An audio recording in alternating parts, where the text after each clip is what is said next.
Conselho de Gestão e diretor de Divulgação e de Ações Internacionais da Fraternidade Sem Fronteiras. O amor pelas crianças da África e o entusiasmo com que vive a Fraternidade Sem Fronteiras conquistam sempre novos padrinhos e madrinhas. Convidamos o médico e grande amigo da causa, Andrei Moreira, para explanar sobre o tema O Amor que Cura. Quando fizestes a um destes pequeninos, foi a mim mesmo que o fizestes. Com vocês, Andrei.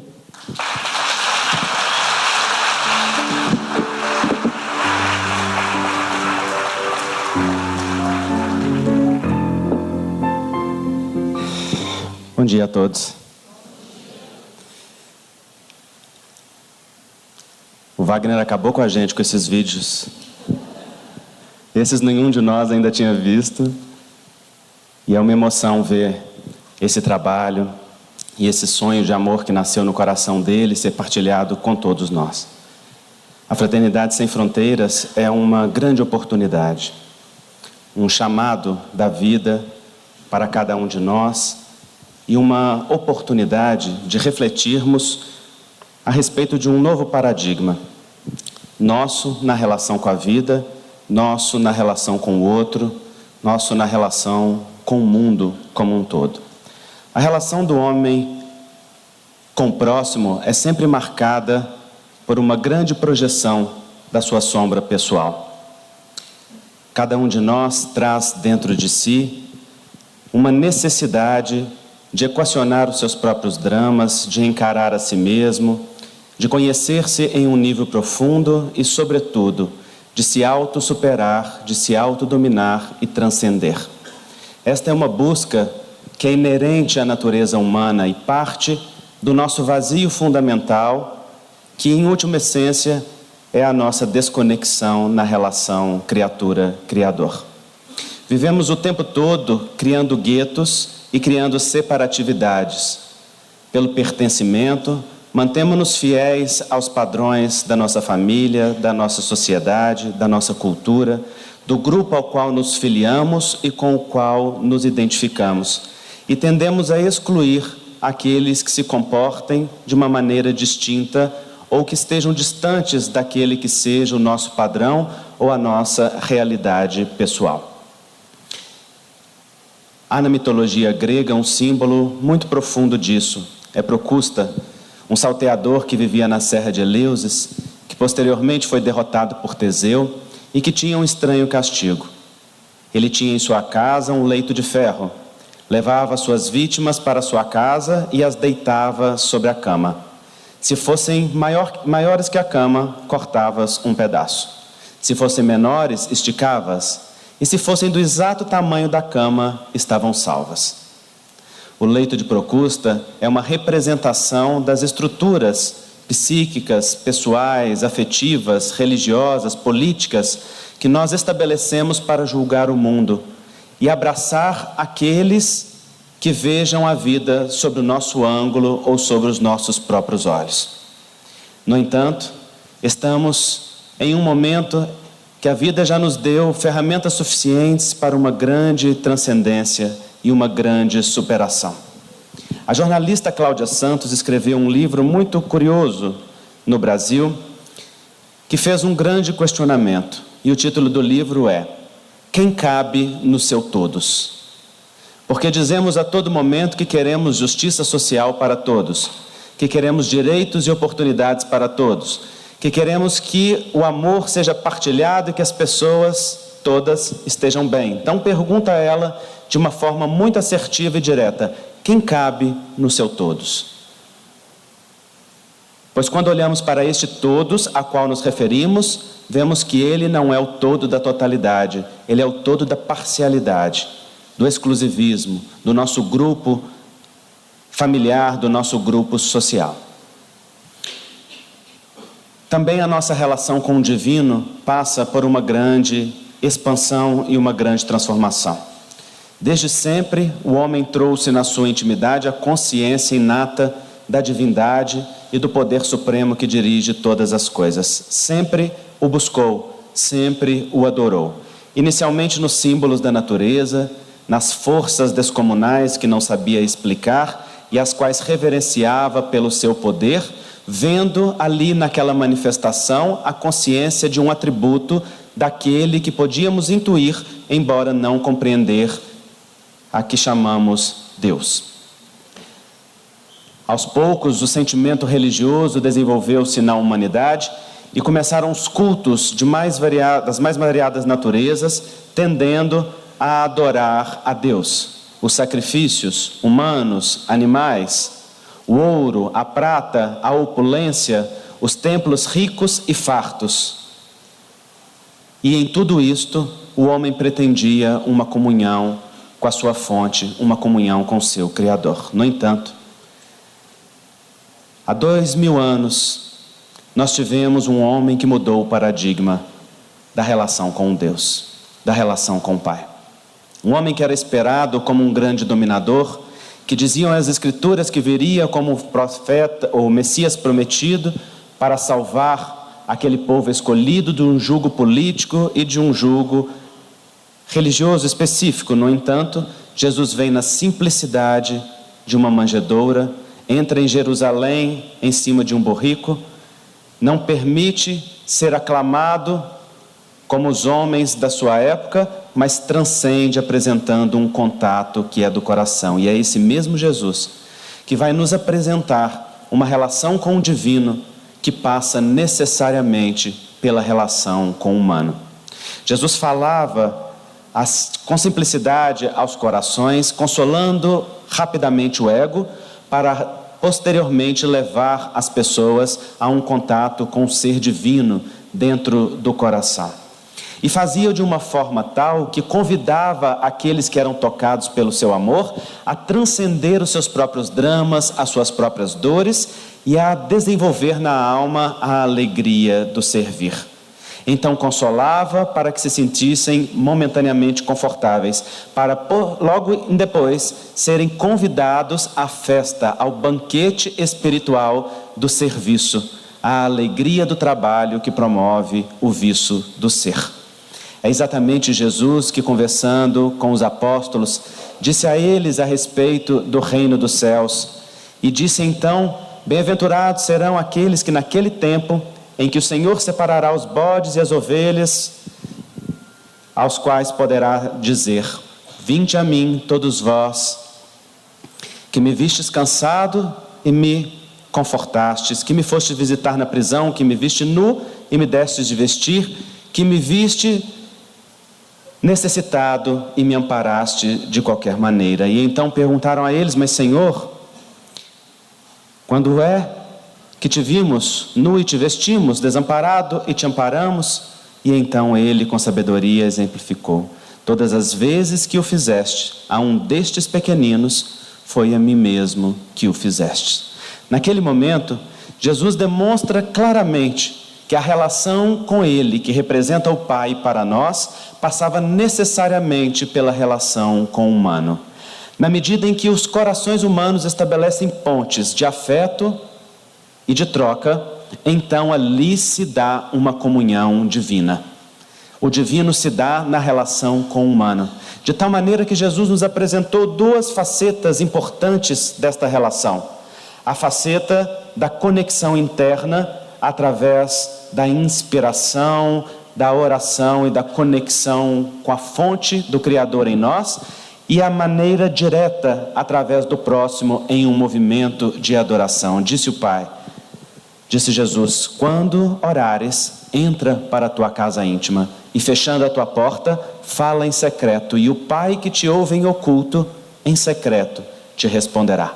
Demonstrando que a relação interna do homem com Deus é uma relação de intimidade, se dá naturalmente por uma relação, uma troca, uma partilha, um movimento de buscar. Daí Jesus ter dito: buscai e achareis, batei e abrir-se-vos-á, pedi e obtereis.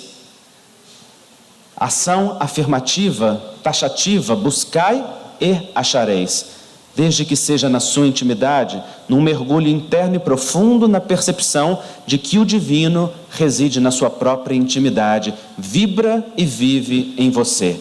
E se este divino vibra e vive na intimidade deste coração, ele naturalmente olha com respeito para o divino que habita o outro, para o divino, que é a realidade daquele outro humano que está ao lado, para estabelecer pontes de conexão, pontes de afeto, pontes de comunhão.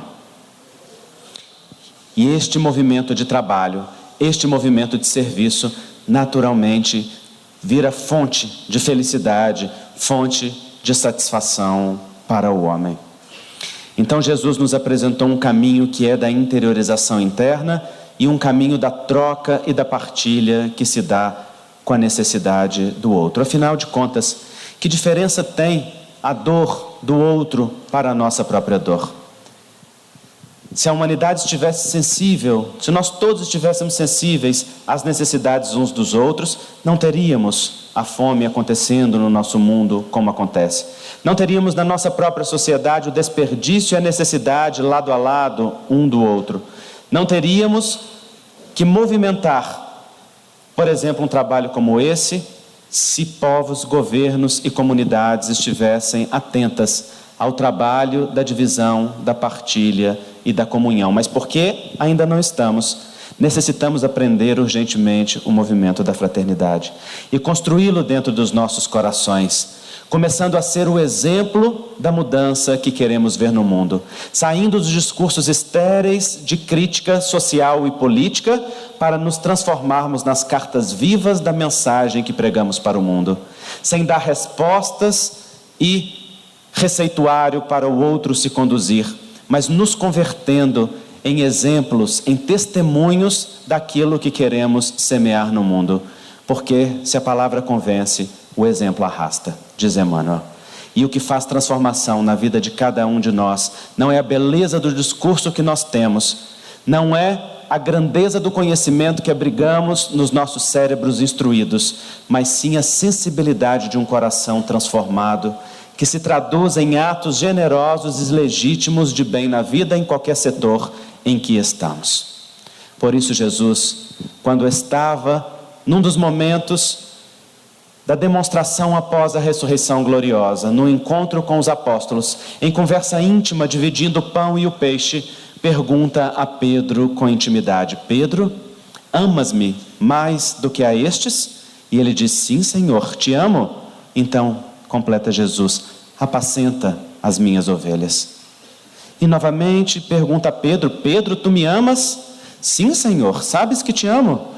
Apacenta as minhas ovelhas. E mais uma vez: Pedro, amas-me?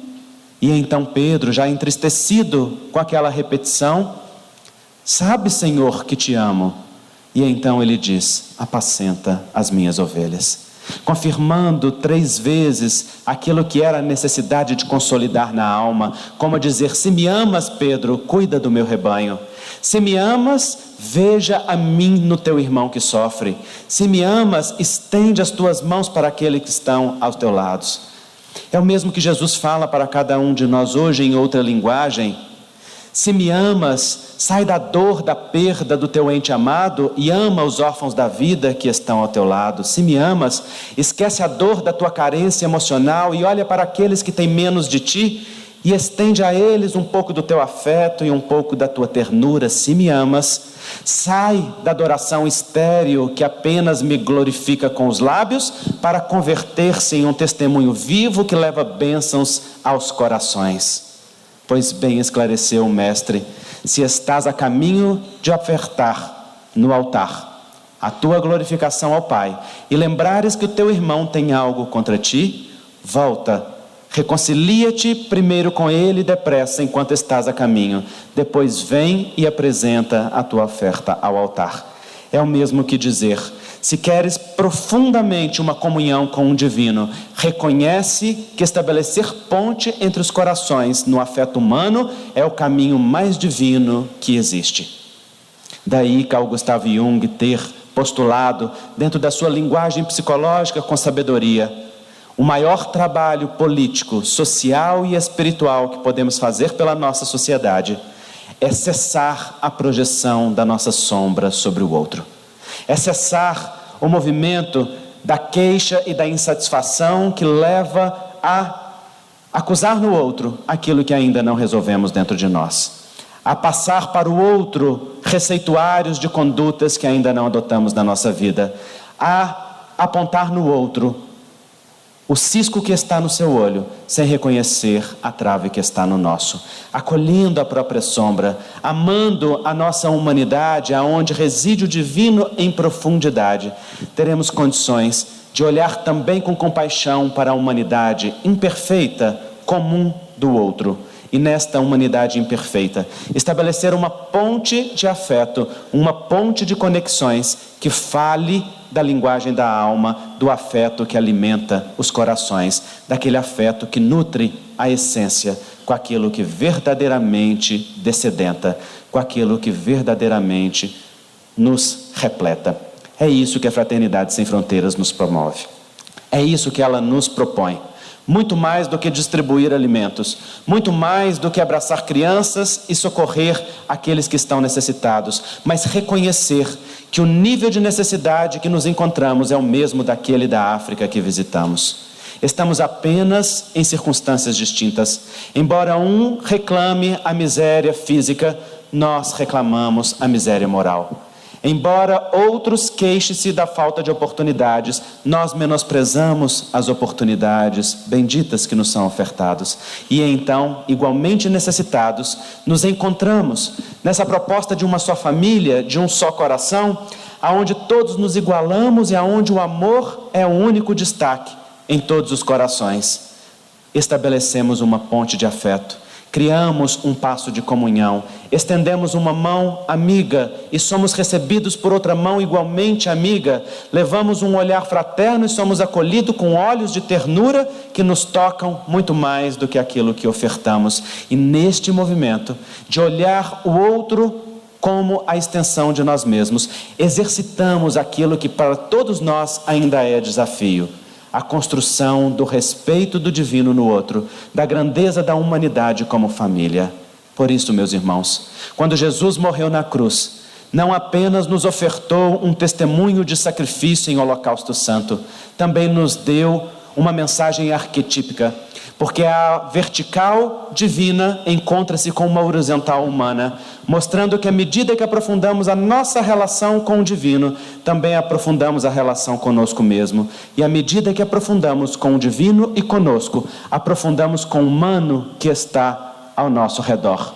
E se ligarmos simbolicamente as pontas da cruz, num círculo evolutivo e num convite, vemos que o divino se relaciona com o humano conosco, nós com o humano e o humano com o divino. O outro, Deus e nós, integrados dentro de um círculo que se torna uno, enquanto caminhamos para a compreensão de Deus como Pai e do irmão como irmão. Daí, Jesus no símbolo da cruz, na integração profunda do divino com o humano, dá-se em holocausto, como Cordeiro de Deus, como símbolo da comunhão, como o exemplo e o testemunho do amor não amado, para que cada um de nós, seguindo seus passos, possamos encontrar a alegria de servir, a alegria de amar e a alegria de descobrir em nós a mesma natureza divina que compõe o Mestre, a mesma natureza divina que compõe o outro, e nesta comunhão de corações, alimentarmos a nossa fonte interior, como Jesus propôs à mulher no poço de Samaria. Se tu soubesses quem te pede, tu me pedirias, e eu te daria. E a água que tu bebesses, mulher, em ti se faria fonte de vida eterna.